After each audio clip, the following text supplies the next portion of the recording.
Today I'm going to be rebuilding this little Fiat engine. This is a Fiat Seicento engine that competes in the Hillclimb Cento challenge class. It's almost a standard engine. Most parts in the engine can be modified, lightened and balanced, but we have to use standard pistons, standard rods, mostly standard parts that come in this engine. So we'll strip it down and see what parts we have, what we can use. So we'll see what cams are in it and how the head looks.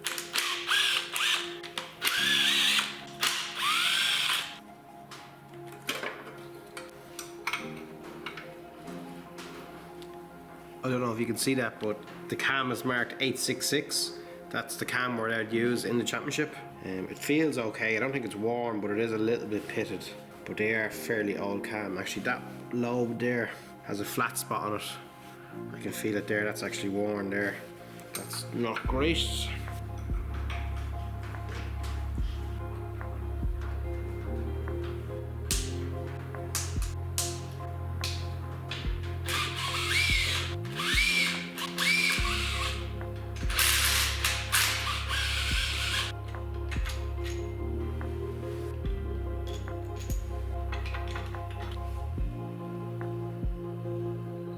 If you look at this first lobe here, I don't know if you can see, there's a flat spot on it.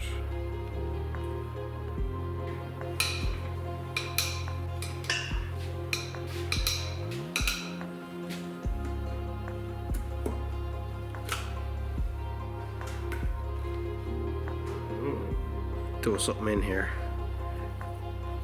The valve's all bashed, the head's a bit dented.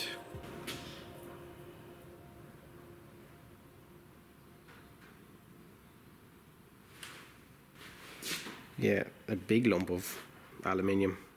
Yeah, I think that's aluminium in cylinder 3. You can see cylinder 3 is all marked and dented. There is signs that there was moisture in this board at some stage. Bit of wear on this one, not too bad. And this one looks like it had a lot of moisture in it. I think I'm better off just starting with another engine. Different head, different block, and build a different engine. I have other spare engines here, so I can do that. I'm going to take the sump off and see if there's balanced rods. You're allowed to balance the rods and pistons of these, so there might already be a set of balanced rods in it, and that will save us a bit of work.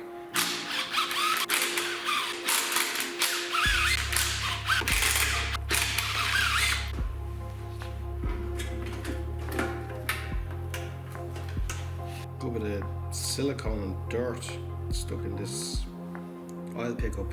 Right, none of the con rods or none of the pistons are modified. It's completely standard bottom end. I think what I'll do is I'll put the sump back in this engine and I'll open up another engine and see is that a better one to work with. This is another engine I have. I'll strip that, see is it okay.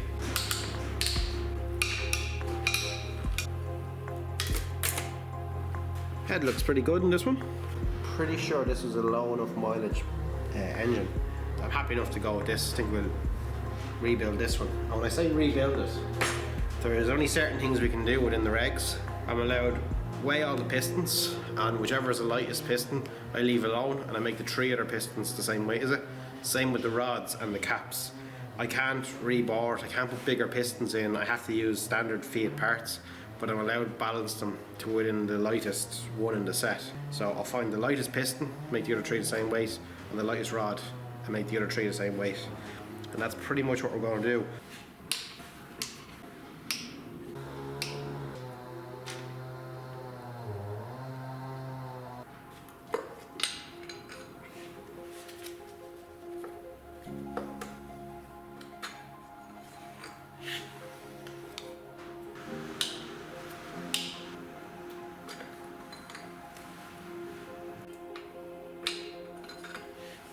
I have all the pistons and rods out of the engine. I'm going to keep all the bearings and caps all matched. It might be a strange thing to do, but I'm actually going to reuse all the bearings and caps, and they all have a small bit of wear, not much wear at all because it was a low mileage engine. They have a small bit of wear, and a lot of these caps and bearings are slightly different clearances to each other, so I don't want to mix them up. If I was rebuilding with all new caps, that wouldn't really make much difference, just going to put new bearings in everywhere. I'm going to reuse the same bearings in the same rod and the same caps in the end, so I want to keep all them together. The next thing to do is I'm going to take the the rod or the piston off the rod. This isn't that hard of a job to do, but you'd have to be careful not to crack the piston because it is only cast aluminium and they're just a press fit. The gudgeon pin isn't actually tight in the piston itself. They can slide back and forward. It is quite tight on the rod, so when you're pressing these out you have to support the piston and press down through it.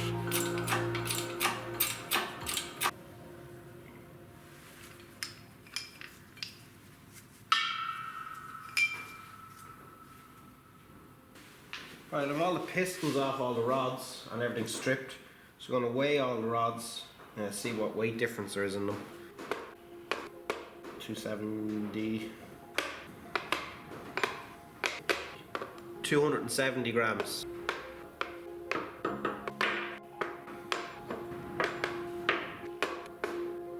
$268. Yeah, 274. 275. So the lightest one is rod 2. I'll just check that again. Make sure rod 2 is the lightest one. 269. I have it down as 268. It's just changed to 268. So I have 2 grams to take off number 1, 6 grams off number 3, 7 grams off number 4. What I'm planning on doing is there's some machined flats here, and on the other side, and then there's a casting line the whole way down the rod on both sides. I'm just lightly going to sand that back, nothing too fancy. It's just a flat wheel and a grinder just to take off 2 grams of material and try to get them all the same weight.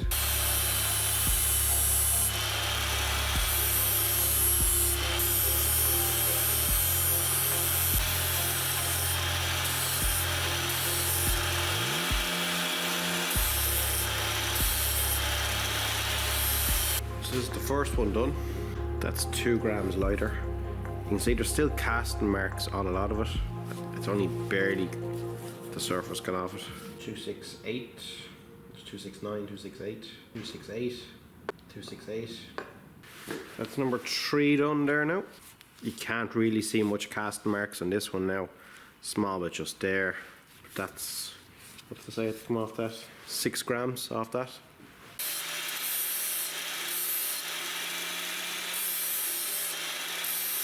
This last one was done. That was the heaviest one we had. Just to show you, if you're wondering how the rods could be so far out of balance with each other, it might be hard to see. There's probably a mil of difference between this side wall and this side wall in that hole. This hole is machined at the perfect distance away from where the cap is, but the actual casting itself obviously could shift a little bit. We were just held in these 3 points and drilled, so if the casting was off, it got drilled off. Next we're going to do is the caps. First one, 118.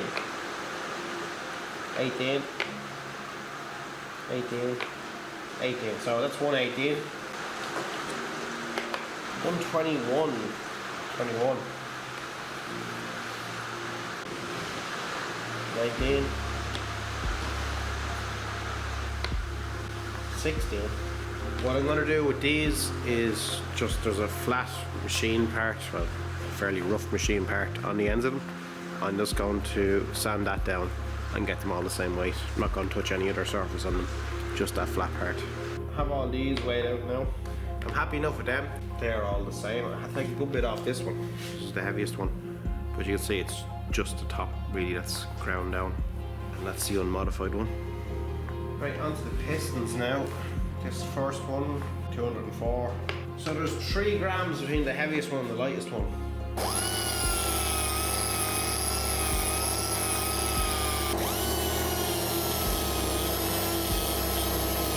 All I really done was clean up the casting on the inside. Casting marks like serial numbers or little emblems or little casting flash marks.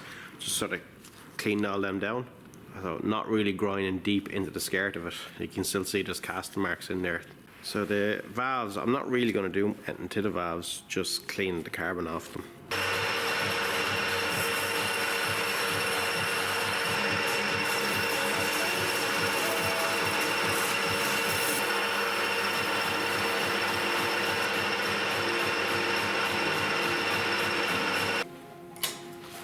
Have all the valves clean now, so I think I'll start putting the pistons back on the rods.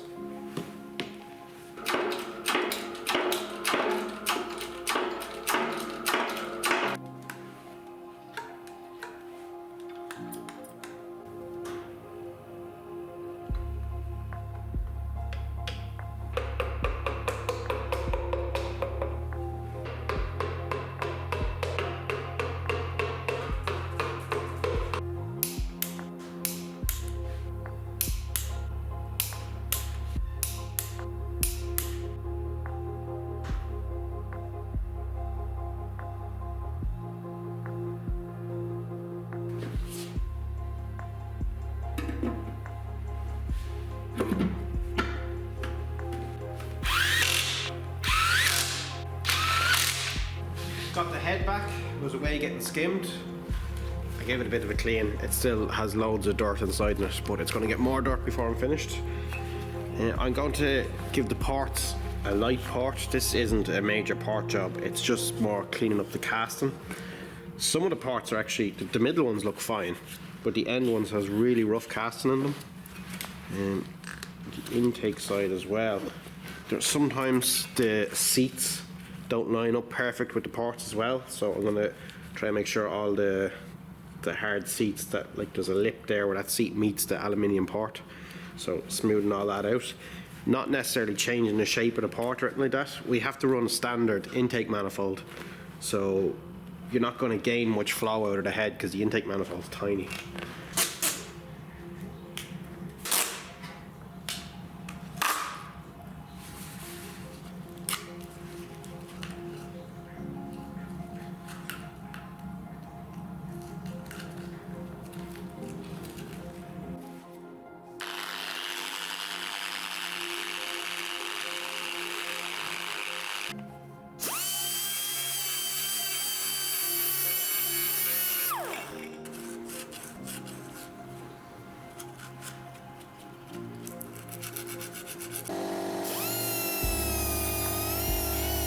That's the head more or less done. I just cleaned up the chambers a little bit. Didn't really do much to them, just made sure there was no casting marks on them. This is the intake manifold they have to use, the standard intake manifold, and the parts of the manifold are actually a good bit smaller than the parts in the head. So there's no point in porting the head out massive, because this is what the air has to flow through. And you can port match this to this, only going back 30 mil up the port. So I'll see how it is. I might just have to take it to small it out and just match them a little bit. I put the gasket on the head here. It's a pretty good match to the ports, this gasket. There's a small lip on the bottom sides of the ports of each one. So I'll try just match the gasket to the ports and then match this gasket to the intake manifold.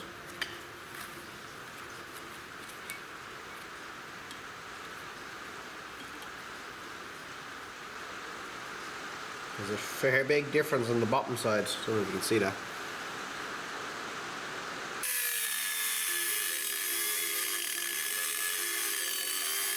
The parts are matched to the gasket now.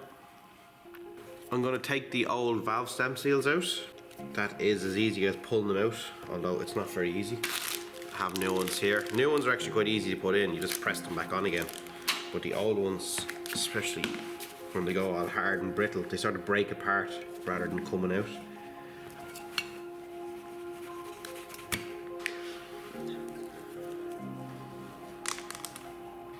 Had to actually break that one to get it off.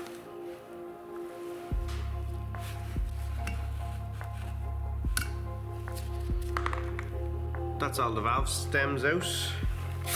They weren't too bad to get out. I'm not going to put the new ones back in yet. I'm going to lap the valves into the head. Now, when I'm lapping the valves in, I'm not really trying to make a new seat. I'm just making sure that the valves are sealing properly on the seats that are there.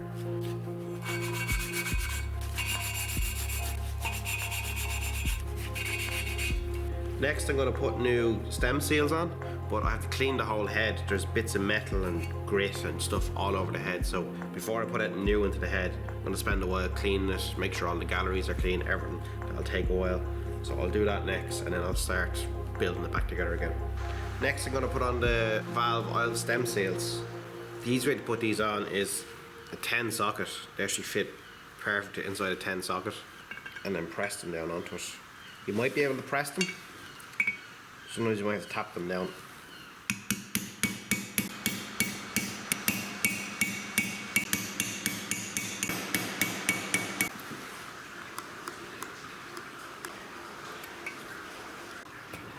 This is the spring seat.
After swapping a few of these around, I'm short one shim. I need 3.85, maybe 3.9. So the smallest I have is 3.95. So I'm gonna have to get another head and strip a head and see can I find another shim, the right shim. Alright, I stripped another engine. I got a 3.8 mil shim. So that should be it now. Put the cam back in, check everything again. I should be right this time. Okay, that's all the shims done and the cam, so they're all in tolerance now. When I run the engine, I'll probably have to check them all again just to make sure that nothing settles in and nothing gets slightly bigger.